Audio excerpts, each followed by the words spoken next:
क्या बिहार में राजस्व संग्रह के नए रिकॉर्ड बन रहे हैं? क्या निबंधन विभाग की नई नीतियां राज्य की अर्थव्यवस्था को आगे बढ़ा रही?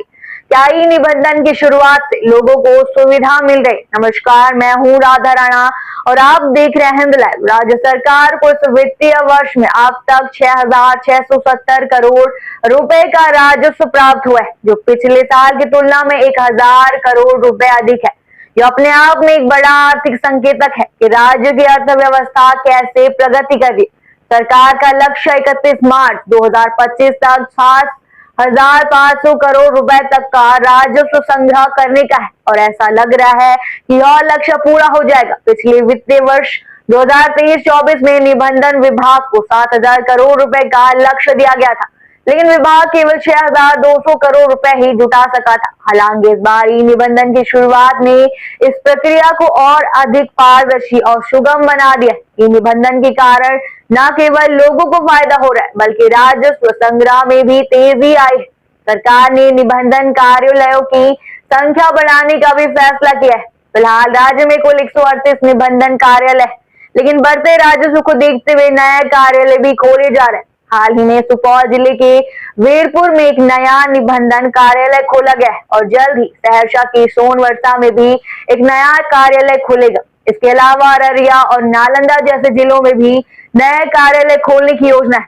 अब सवाल उठता है कि आखिर निबंधन से मिलने वाले इस राजस्व का उपयोग कहाँ किया जाएगा? सरकार इस राशि को सड़क निर्माण, शिक्षा, स्वास्थ्य और बुनियादी ढांचे के विकास में खर्च करने की योजना बना रही है।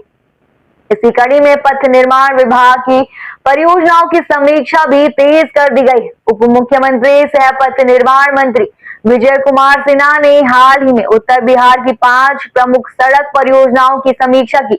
उन्होंने स्पष्ट किया कि किसी भी परियोजना में यदि बार बार समय विस्तार लिया जाता है और वह अपरिहार्य नहीं पाया जाता है, तो संबंधित अधिकारियों और ठेकेदारों पर कार्रवाई होगी। अब सवाल यह भी उठता है कि क्या बिहार की आर्थिक स्थिति मजबूत हो रही?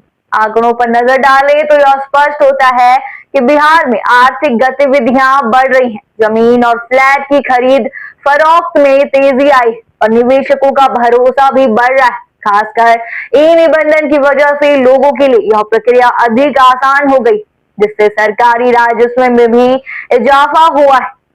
सरकार का दावा है कि निबंधन प्रक्रिया को और सरल बनाया जाएगा, ताकि लोग आसानी से अपनी संपत्ति का पंजीकरण करा सके और भ्रष्टाचार की संभावना को कम किया जा सके।